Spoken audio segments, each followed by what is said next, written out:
Good morning, good afternoon. How you doing out there today? This is David Robert for the Marketplace of Ideas podcast. I hope you're having a wonderful and glorious day. It's a good day to be alive in the core. I don't know who said that. That was from a movie. But hopefully you're enjoying we're at the end, coming close to the end of November. For all of the people who are listening to this who might be in the United States of America, happy Thanksgiving. This is, if I'm not mistaken, your Thanksgiving Day long weekend. So all of the ads here in Canada have been full of Black Friday sales and things of that nature. So wherever you are in the world, especially in America, whatever part of America you're in, hopefully you are enjoying it with friends and family and loved ones and being thankful for what you have. Hold your family tight, hug them close. You never want to have those thoughts of taking your family for granted. But before we get started, just want to let you know you can find the Marketplace of Ideas podcast wherever you get your podcasts. I'm talking Google Play, Podbean, iTunes, you name it, we are there, rocking and rolling, feeling good, living life. So anyways, today's topic is going to be holiday themed, as it were.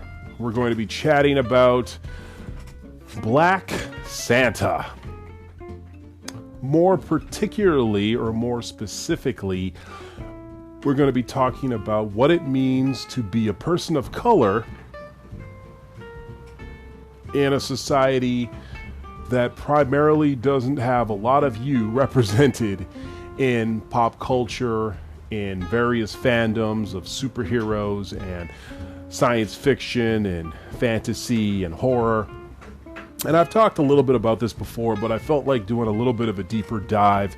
And the reason this came about was a discussion that I was having with my 4-year-old and my 7-year-old daughters. And they're still at the age where they believe in Santa, the magic of the sleigh, reindeer, Kris Kringle, Mrs. Claus, the North Pole, the whole nine. The elves working in the workshop. I don't know if we can still say elves anymore, if that's politically correct. But whatever the heck. They still buy into it. They still have that feeling of whimsy, and it's very refreshing. It's one of the cool things of being a dad or a parent or a guardian, that you could kind of have a second childhood with your children, basically. So we were chatting about Santa, and I being a black person, my children being biracial. They were saying that the only real Santa is the white one, and I wasn't arguing that, because traditionally speaking, most Santas are look white. And I believe actually, when I look up the article that I had for this podcast, there's definitely proof that the origins of where Santa Claus comes from, which I believe he is after, sort of like folklore of a saint that was working in a church either in Germany, I believe, or somewhere in Europe. I got it here. I'll look it up. And basically the whole mythos of Santa Claus, which we saw developed over the last century, came from this area in Europe. And then we see Coca-Cola take it at the turn of the century, I think in the 30s and the 40s. They kind of give it their own thing, and that the Coca-Cola version of Santa is kind of what we see today in modern advertising and marketing. But over the last 5 years or so, I've seen a movement online, in places like Black Twitter, where we've seen people, dads and brothers and uncles and just black men dressing up as Santa and giving it a different taste, a different flavor. But it also got me thinking about the broader range of a lot of the pop culture stuff that I love and that I follow, that I don't really see myself represented in. Now, obviously, if you want to see yourself represented in a lot of these films and in animation and in a lot of these things, you have to create it yourself.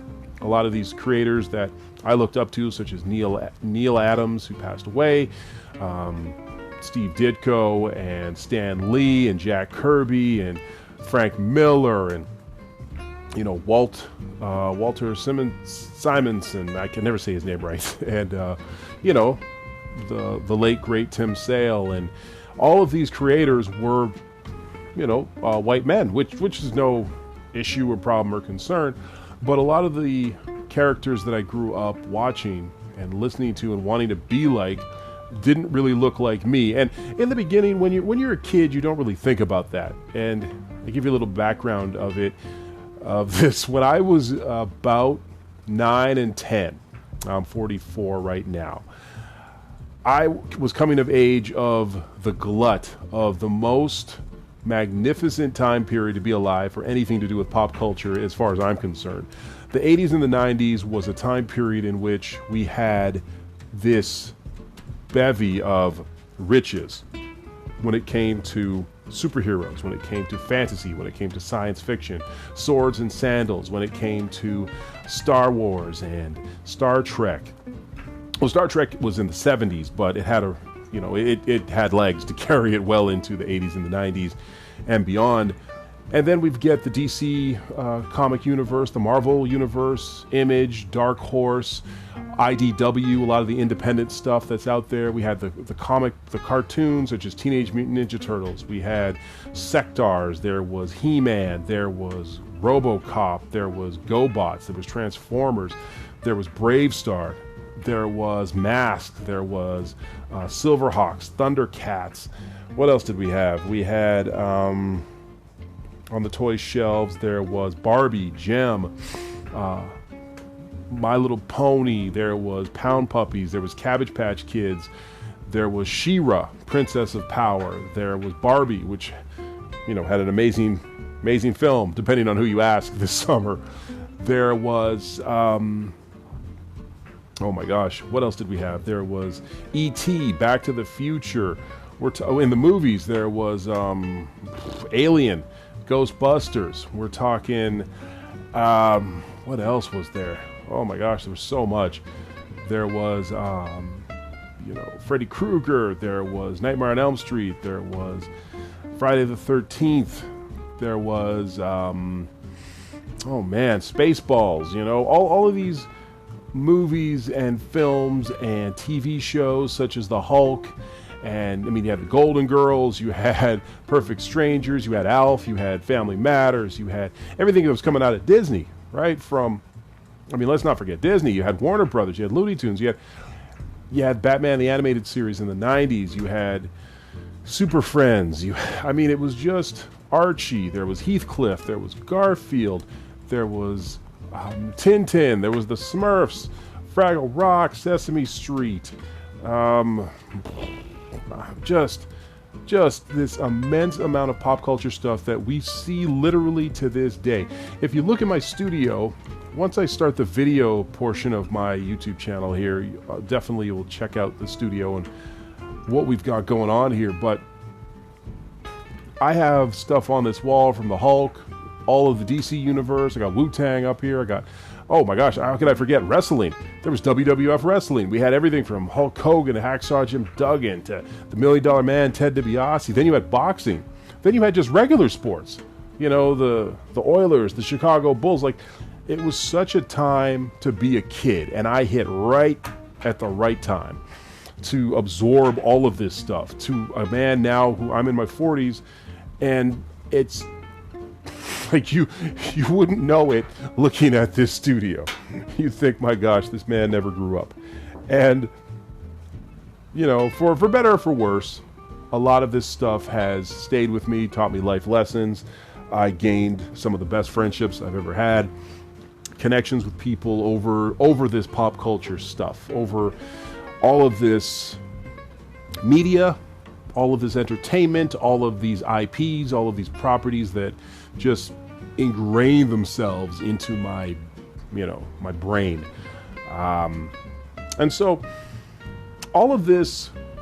saying all of this, I say that to say that a good majority of these characters, of these heroines, of these villains, of the storylines, did not have a lot of people that looked like me. My family's from the Caribbean, and being of African ancestry, Caribbean heritage, and Canadian nationality, we just grew up not really seeing ourselves in this stuff. And so when I was 9 or 10, I remember going trick-or-treating, and one of the costumes that was very popular was He-Man. And so back in the day, if you were a kid of the 80s, you would get a full-size costume that would cover your whole body. It was this sort of plastic hybrid raincoat type of material, and you'd put it on, and the front of it would have the character. So it would have He-Man and his fuzzy underwear and his boots and his chest plate, and then the mask would be like the He-Man mask, the blonde hair, the pink peach skin, and you would go out wearing this. And kids of all colors, shapes, and sizes would love these characters and just identify them with them so much that we would put on, I was basically wearing whiteface, basically. I remember my mother, God bless her soul, dressed me up as Dracula one year, and it was an easy costume for her because I got to wear a suit and a cape, and then she put on white makeup on my face like Bela Lugosi. And, being a dark-skinned kid, it just did not fit. But you're playing a role, it doesn't really matter, you're just having fun. You're out to get the candy for Halloween. But I remember wearing this costume and not really thinking of it until years later, where I was like, there was no costumes for black kids or Asian kids or East Indian kids or Sikh kids. And I know we've kind of gone through a era, and we're still going through it, where there's a lot more diversity because people my age and a little bit younger grew up loving this stuff, and they will create characters, and you hope that there's more representation of people that look like me. But looking at my poster in my studio here, I'm looking at it and I see the DC universe, and literally I see aliens with green skin, purple skin. I see the Joker with his white face and red lips. I see Red Tornado, Firestorm. I see Hawkeye. I see one black character in the form of Cyborg, and on that screen, he's the only black African descendant on that poster. And the next one I got over here, I got the Defenders. I got Luke Cage. So there's a little bit of diversity there. I got Black Panther. We got Storm. But there's not much.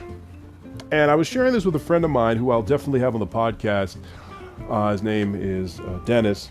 And he and I, he's of Asian descent. And we were just sharing how we don't really see ourselves in these movies. And when Black Panther came out, it was such a cultural touchstone for a lot of people because we just hadn't seen ourselves that prominently positioned in a film showcasing 5 to 6 black leads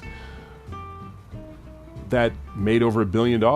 And so when my friend saw The Legend of Shang-Chi that was released a few summers ago, it did the same thing for him. Because as bad as the representation is in Hollywood and on the big screen and television and streaming services, it's even less for Asians and Asian Americans and Asian Canadians and people who are from Malaysia and Thailand and China and so forth and so on. Now, if you subscribe to Netflix and all these other streaming services, there's definitely a lot more of that content on there because they're getting these international films from Japan and South Korea and China, where there's predominantly all people of that race on there. But when I was growing up, there wasn't much, there wasn't a lot. And I remember once my delusion of Santa Claus sort of dissolved and I realized, okay, there was no fat white dude coming down our chimney. We didn't even have a chimney, so I don't know how he was getting in the house and how he was getting down. But my dad was obsessively agitated at the fact that he would bust his ass all year long to make money for, for the family, and then some imaginary fat white dude would get all the credit from the presents that he was buying us for Christmas. So it never sat well with him, my dad. But for me, I let the kids, have their fun, and it's kind of neat to relive that. But it got me questioning a few things, not only what I was talking about with not seeing a lot of myself in media, but also what it means to my kids who are coming up in a world where, for better or for worse, they're not necessarily always going to be represented on screen. And then what does that leave for us as far as parents and, caregivers and older adults, who maybe should step up to the plate and try to put their own stuff out. There's a gentleman by the name of Eric July. He is, I forget what his handle is in YouTube, but he's part of the Rippaverse. And so he started his own comic book series. Now, he's a bit of a right-wing, liberal kind of, it's a bit of a mess. I think he definitely means well, and I'm pretty sure he has a lot of, he's very talented, and he is very outspoken about what he sees within the comic book industry. I feel that a part of his shtick or a part of his appeal is that he's very, very appeasing to a right-wing attitude or mindset. And because of that, he gets a lot of supporters from that pool, as it were. Because there's a lot of people that feel that the comic books that are being written today are not being written with right-wing conservative values in mind. It's very liberal, very progressive. And there's nothing wrong with being liberal or progressive or being right of center. I think we all have some notions of conservative/liberal parts of us in our policies and in our lives. But he's very much screaming on the woke left, all the talking points and all of the clickbait stuff that you can imagine. And I think part of that has allowed him to gain the following that he has. And hey, man, we all gotta pay rent, more power to you. But his whole thing is he's a creator-owned, IP. And so his first comic book, I believe, was Omni-Man. I haven't really paid too much attention to it just because of the type of people that his stuff is attracting, but I'm pretty sure I'll maybe do a review on some of his stuff and check it out. But all that to say, say what you want about him, but he is putting out characters and superheroes that look like him, like his. I think he has a son or a daughter, but he's putting stuff out to represent him. And so rather than whine and complain about it, he's saying, hey, let me create my own universe where I could see myself in it. And I think that's kind of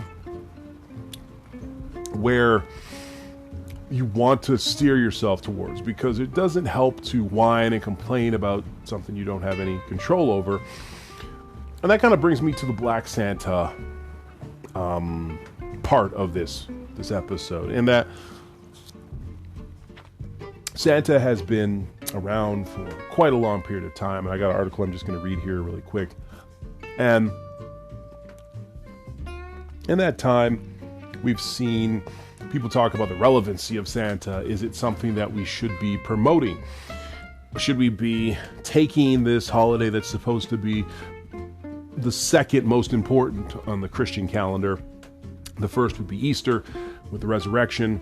But are we allowing ourselves to create a new God in the image of capitalism, where we have this, image of this benevolent, large, fat, jolly man delivering toys to kids? And what does it say that this fat, jolly man that's bringing all of this opulence and commercialism to children all around the world looks like the colonizers of old? So, and again, I think most people, when they're looking at Santa, they're not thinking of, the Spanish Inquisition or the Catholic Church taking land from First Nations people. But I think it does need to be looked at and asked, is this something that we should still keep promoting? And would it, and does it do anything to replace it with a black version of it? Like, is that even something that we need to do? And if I dress up as Santa, I'm not gonna paint my face white. I am who I am, so I'm definitely the kids would see that. But I got this article here, so let me just bring it up real quick. It's kind of interesting. Let me see here.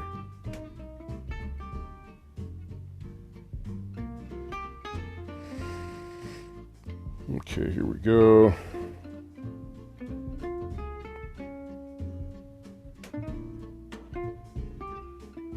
Okay, here we go. So,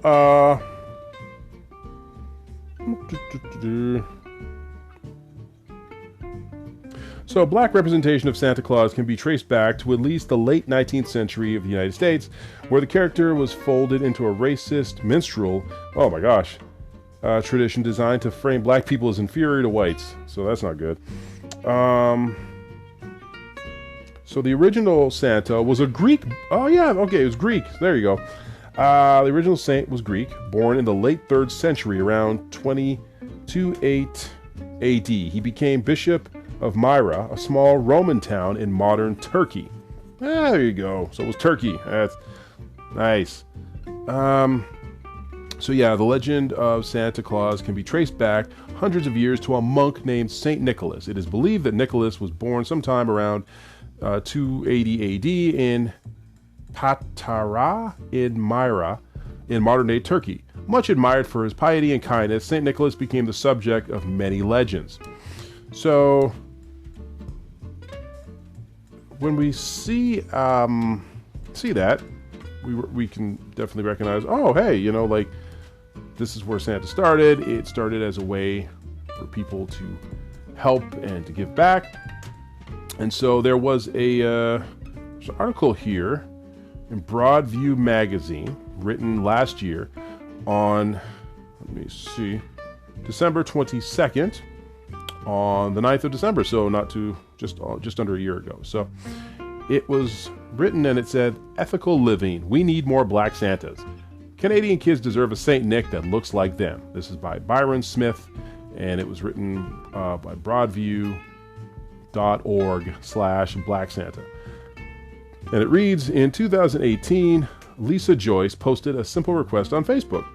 Was there a black Santa she and her then 2-year-old black son, Atticus, could visit in Toronto? I desperately didn't want him to start out his life feeling othered, says Joyce. But no one had any leads. The mall Santa they settled for was, as usual, white. When Atticus reluctantly perched on his knees, Santa didn't smile. He didn't welcome my son, Joyce remembers. Atticus looked very, is this done yet? Why am I here? The photos show Atticus stone-faced. Would it have been different if Santa looked like him, Joyce wondered? We just want to reclaim space in modern society. We have a lot of self-esteem to recover as the ripples of slavery still reverberate. I want a range of opportunities for my child, and kids need that representation. Joyce decided to ask a black friend to play Santa. During this visit, Atticus warmed up to him immediately, giving Santa a big smile after being deposited on his lap. Big up, Atticus, Santa cried in a familiar lit of Atticus's family members. At the end of the visit, the boy even gave Santa a hug. They just want to see themselves, Joyce said. In this photo, Atticus is snuggled in close with Santa. He looks happy. So I'm looking here at this photo, and yeah, they got a black Santa. He's got a red do-rag on. He's got the whole thing, and it's like, yeah, Santa's rocking it out. Joyce decided to ask a black friend to play Santa. Oh, sorry, I already read that. After she posted about the visit on Facebook, many parents reached out to Joyce to say how wonderful it was to see a black Santa for once, and the call for more is growing even louder. The new HBO documentary, Santa Camp, for example, follows the journey of several Santas in training, including Black Dad Chris Kennedy, who was inspired to don the red suit after receiving a note filled with slurs and racist vitriol about his inflatable Black Santa in 2020. I think I had a podcast about this a while back. According to Kennedy, the New England Santa Society that runs Santa Camp has also been receiving tons of requests for black Santas. In the United States, there's a Find Black Santa app that covers dozens of states. In Canada, some stores and organizations have been hosting Black Santas, as well as including the Zimbabwe Cultural Society of Alberta in Edmonton and the Jamaican Canadian Cultural Association of BC. In Surrey, in Toronto, Zahara Dahini, I can't pronounce that last name, sorry. So we'll just say Zahara and her partner, Marco, have been hosting events featuring Black Santa at their old, cool general store since 2016. We've got to interrupt any time there's an assumption that any idea, person, icon can only be white. Interesting. So that was just... oh, wait, there's more in the article here, sorry. The couple started these events because they never saw themselves centered in the world when they were kids, which led to self-esteem issues. These counterculture movements allow light to get through for those of us who just didn't get it growing up. In 2016, a few dozen people showed up. By 2019, 400 visitors made the pilgrimage to Old Cools to see a Black Santa. Parents drove in all the way from Ajax, Whitby, Etobicoke, and Mississauga. Many of them crying tears of happiness, saying they wish they had a Black Santa as a child. Dahini represents the attributes of the lack of Black Santa to internalize racism and white supremacy, along with a fear of change. This fear runs so deep, she says, that even some young Black children who come to their events have been scared of a Black Santa. One 4-year-old girl was so upset Santa wasn't white that she burst into tears and refused to sit on his lap. It shows the level at which people have internalized the messages and visuals that they see everywhere. What does it mean that a young Black girl can't handle seeing this icon be Black? There's definitely more progress to be made. Kennedy was still the only Black Santa in Santa Camp. Less than 3% of all professional Santas in the USA identify as Black, according to the Real Santas booking agency. And out of the International Brotherhood of Real Bearded Santas, 2,000 plus members, fewer than 15 are Black Santas or Black Santas of color. Black Santas are scarce enough that even the Mall of America, the single largest mall in the United States, hired their first Black Santa in 2016. Black families drove many hours to visit him. Mall staff found retired Army veteran Larry Jefferson at a Santa convention where he was the only Black Santa among 1,000 attendees. This holiday season, he will be joined at last by the second Black Santa, along with an Asian Santa. So they go on to say, why do people cling so stubbornly to the idea that Santa must be white? Santa's origins lie in the Mediterranean via St. Nicholas, a Greek saint born around 280 AD, before Common Era, I guess. And facial recognition by scientists posts that he had olive skin and brown eyes. Yet over the centuries, he got whiter and whiter. His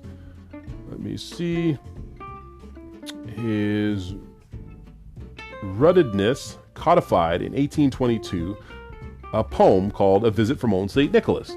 Editorial cartoonist Thomas Nast, a popular 19th century illustrationist, and 1920s Coca-Cola ads, along with that brand, helped to change the image of Santa. Other brands soon replicated this imagery, and stores started hiring men who fit the whitewashed part to lure in holiday shoppers. But we need a Santa for today. Representation is improving in comics and superheroes and other pop culture, says Joyce. That means non-white Santas need to be normalized too. It's not just for the BIPOC families visiting the BIPOC Santas. It's for the white people as well. They need to see that diversity. Santa can evolve into a myriad of depictions. Black Santas, Asian Santas, Indigenous Santas, Latinx Santas, and while we're at it, more LGBTQ plus Santas and disabled Santas. And maybe even female Santas. White people, most of all, need to take up these efforts. This part is part of our duty to help dismantle centuries of oppression. So if you're planning to attend a Santa session, ask the organizers if they have any Black Santas working. If not, ask why. Request a more inclusive roster next year and take your business elsewhere if they don't. Interesting. If you're hiring a Santa for your holiday party, seek out a non-white Santa. Spend your money on a Black-owned business like the Black Santa Company that helped to produce holiday cards and wrapping paper featuring Black Santas. Help to prioritize children's books starring Black Santas. And if you see Aunt Karen complaining that Santa is white and should stay white, ask her why. She's so determined to make the big man white. Racism is how you end up on Santa's naughty list. So this was written last year by thebroadview.org. So yeah, it's an interesting take right? I never thought of it as internalized racism, but that's, hey, that's a take. It's weird because growing up, you never really thought about it, right? I mean, granted, if my dad had dressed up as Santa growing up, then I would have known, hey, that's dad, So I don't know if some parents were afraid to dress up as anything other than the traditional looking Santa, than as to not like distort the mystique of it, or to take away from that sort of fantasy of, that's just dad with the big boots and the belly and, stumbling around downstairs, So I don't know. I feel like on the one hand, it's a mythical character to begin with. He's not real, but there is something whimsical about having that in the holiday season to go along with any of the religious connotations that people have. So if you are, going through a really tough time in the holiday season, Santa and the rest of it can kind of brighten your day. And let's be clear, very little of the modern day interpretation of what we have with Santa Claus, Old Saint Nick, Rudolph the Red-Nosed Reindeer, Frosty the Snowman, the elves and the candy canes and everything that surrounds it really helps to make some of the most depressing parts of winter actually bearable. The fact that from November, if we're going to be honest, literally from the day after, so November 1st, right after Halloween, until January 10th, you have all of this stuff going on. And it allows you to remove yourself from the fact that it's wet, it's cold, it's bitter, it is nasty outside, and we're fighting off seasonal, what is that thing? It's called SAD, seasonal depression or something or other. But it's a way to fight off this stuff. Heck, I even have a party planned for the most depressing day of the year, which is January the 21st, in which I have like a blood fire party, and I'm going to invite some people where we all get together and we have like this Caribbean theme style party. And we might do one for 2 weekends or something where we're just, enjoying. We'll have like Caribbean style, Hawaiian style, anything tropical to kind of get yourself out of that, and then just to feel alive, because it's so cold. But the idea of other people, the only thing I take sort of opposition to with this article is not, I don't have a problem with the Black Santa at all, being a black person. I think it's awesome. I think I do question whether or not, if somebody doesn't want to, see a Black Santa, I think that's up to them, But I definitely like the idea. I think it's kind of neat. I think it's cool to be part of the celebration and to feel more included in it. To see, black elves and black kids in various plays for Santa Claus, and Rudolph and Frosty and all the main characters that we see in the holiday magic of it all, that isn't based in the religious aspect of it, is kind of nice to see. It's kind of cool to feel included in it. And I'll tell you, as a kid from the 80s, it wasn't a lot. It wasn't a lot when it came to Santa, It wasn't a lot when it came to the Christmas season of feeling like you belonged in it. And I'll be honest, it probably would have gone a long way for me and my brother to feel like we weren't pariahs.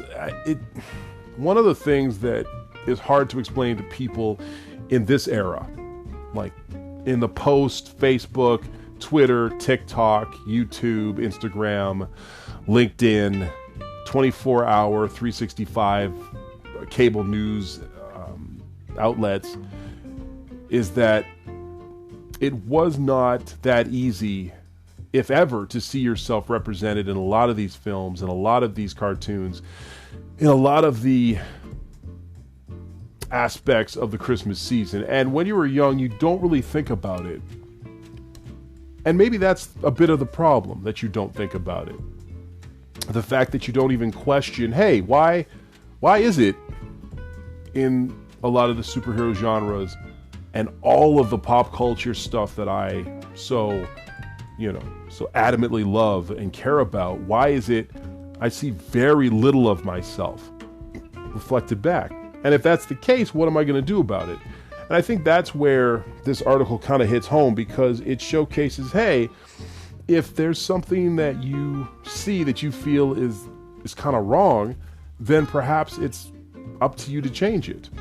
Perhaps it is your responsibility to say, you know what, I don't see myself in this at all. And it would be kind of cool to see myself in it. It'd be kind of neat to feel like I'm valuable. And it raises other questions like, where do we get our value from? Who validates us as people and our importance in society? If we're watching television and we don't see many women in a leadership role on TV shows, if we're watching romantic comedies and we don't see people who are in wheelchairs or who have Down syndrome or who have some form of a mental handicap, and we don't see them as desirable, as we don't see them as the one being pursued by the love interest, what does that do to society for people who've had accidents, or who were raised with one limb, or who have certain digits missing on their hands, or just don't fit the quote-unquote norm? There's a trend going on right now, which I don't have a lot of information on, but I've seen it on YouTube and it can be looked up, of people going and taking surgeries to extend their height and to adjust. I mean, people have been doing rhinoplasty and various surgeries to help and to change their appearance for decades. But a new one that I've seen is one in which men who are under 6 feet are going through the arduous task of, if I'm not mistaken, having their bones broken and then having extensions put in. So they're going to add a couple inches to their height, feeling that by doing so, they'll be taken seriously in business, they'll get more dates, they'll be able to have a lot more success in life, period. That the life of a short king is not what they want to go through. And it boils down to, what are we actually, as a society, putting out in front of our eyes, in our TV screens, in our computer screens, in our telephone screens, and showing back to us that says we're not good enough.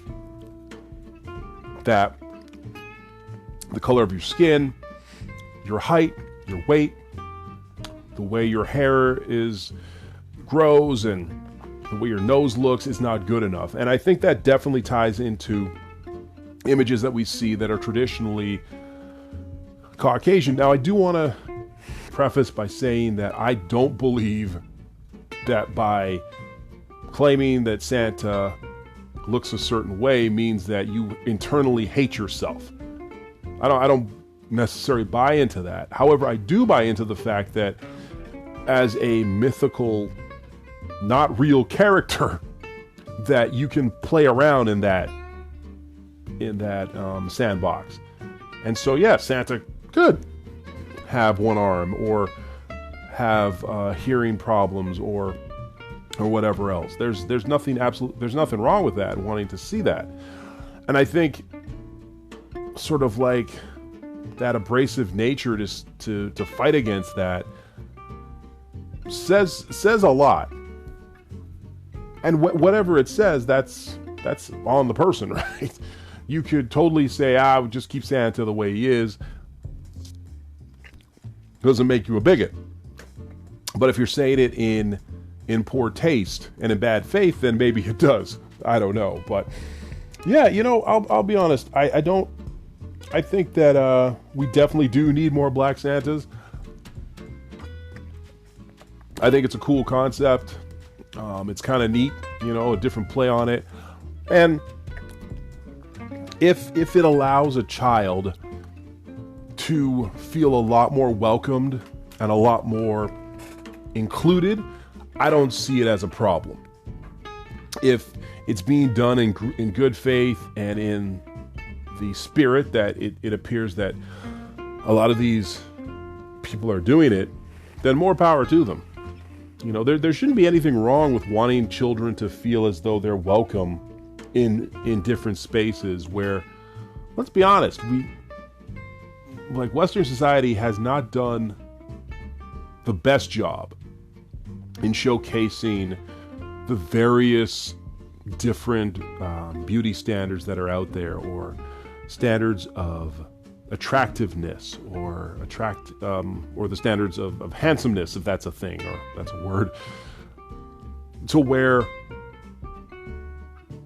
you know, maybe it is time to look at other Santas and other iconic figures, and not to change them just for change's sake, but actually to tell people, hey, you know what, you can come in here too. And I think one of the things that we have to come to grips with is that most of the modern society that we live in now, with, you know, women's rights and a lot of the things that we have with various ethnic groups here in the West,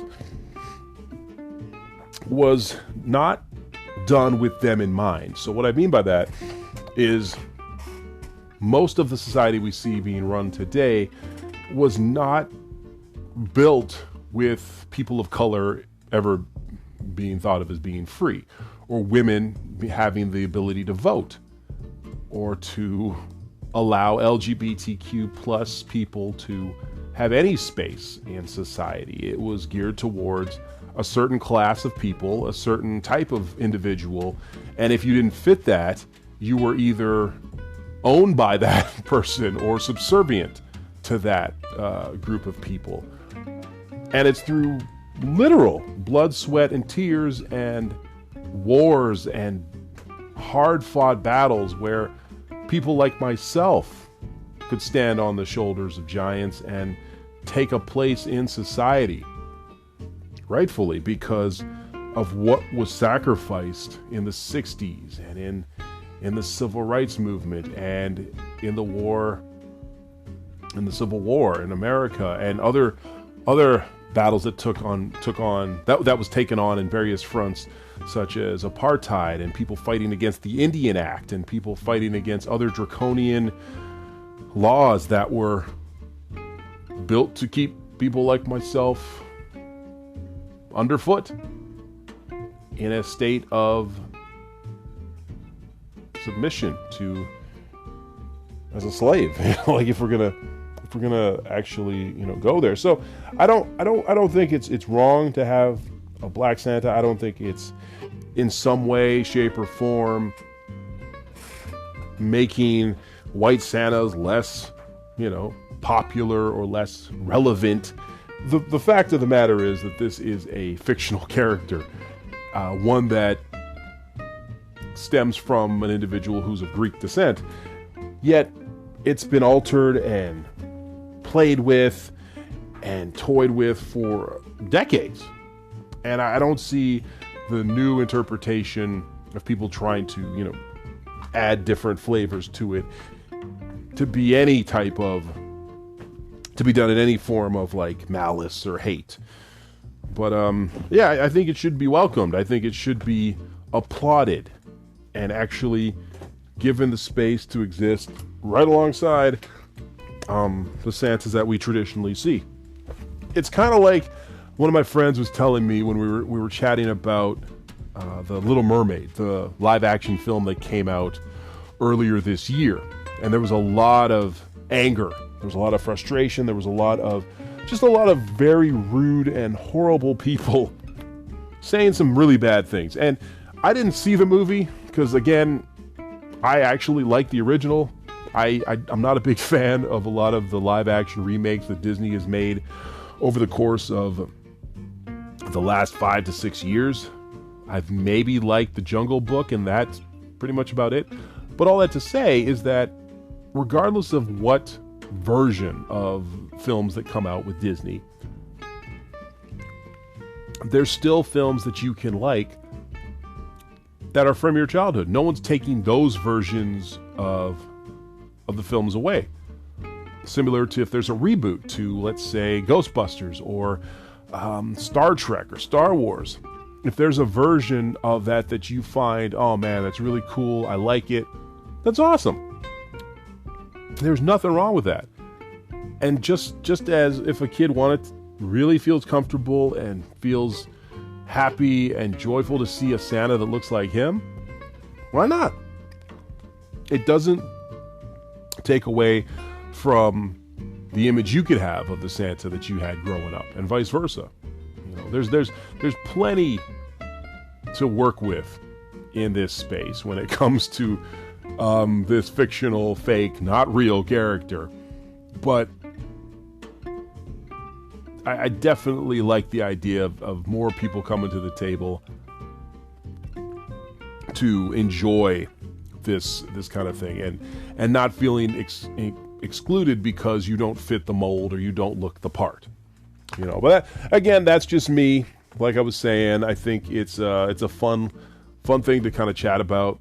I definitely am going to be going to Value Village looking for some Santa stuff and having fun with the whole thing, and you know, just enjoy it. I think I will say this lastly, that the more people push against change, where people who are of different cultures and backgrounds and ethnic makeups are welcomed into, you know, society, the better and richer our stories are.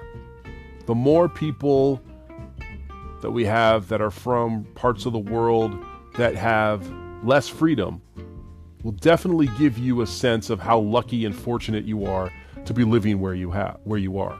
The more stories we get from people who are deaf or who are amputees or who've suffered PTSD, who have vision issues, who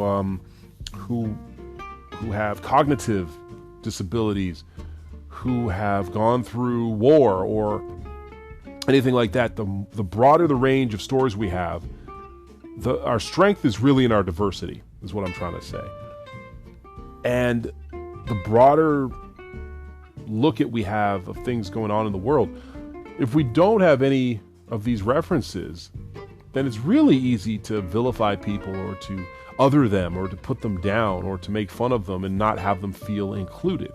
I can't tell you the amount of work I have to do when I start talking to a therapist about some of the things that we just weren't seeing it when it came to society, when it came to film and art, and how much it meant to see somebody like a Denzel Washington, a Spike Lee,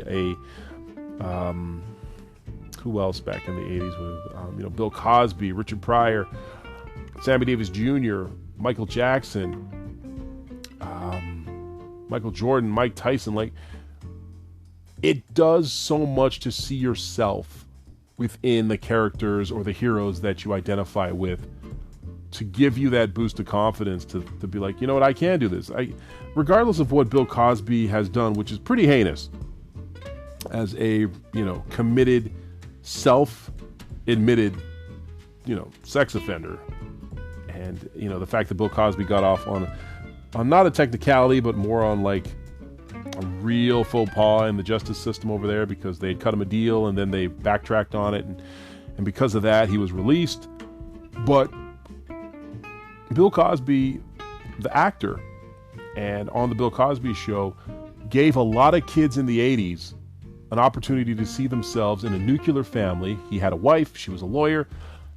He had his 2 children, actually 4 or 5 children, staying off of drugs. And this was in a time when the 1980s in particular, during Reaganomics, if you look it up, along with Thatcherism, was wreaking havoc in the black communities in the inner cities such as Chicago and New York and Detroit. There was jobs that were leaving because free trade hadn't been signed in as yet, but there were rumblings about it and the breaking up of unions, and so there wasn't a lot of safety nets for people who weren't working professionals like doctors, lawyers, nurses. So if you worked in a factory or if you worked, it was labor, it was rough going. Interest rates were high as a kite, and during that time period, to see literally Bill Cosby as a father, as a husband, as a pillar of the community, as a doctor, it did wonders for black kids. I was one of them. Trust me, believe me, when I saw Bill Cosby, excuse me, and I was like, wow, I could be a doctor. Not that, looking back, obviously that might have been a stretch for me, but it gave me the idea that it was possible. And if we don't have people like a Bill Cosby, like a Richard Pryor, like a Sammy Davis Jr., like a, who else? Like a Jamie Foxx or a Chris Tucker or whomever, Whoopi Goldberg, Oprah, it's very hard to try to be the first of something. It's when you see yourself in it, it's a lot easier to handle. So, like I said, hopefully, I know I got a little bit long-winded there, but thank you for listening. Like I said, this is a topic that is interesting. It's not obviously going to go anywhere, and as the season progresses for Christmas, it'll be interesting to see, more Santas come out that are a little bit different and a little bit more telling of the environment we have, and hopefully of diversity that's out there. So, like I was saying, you could find the Marketplace of Ideas podcast wherever you get your podcasts, from Google Play, Podbean. I want to say Stitcher, but I think they're gone.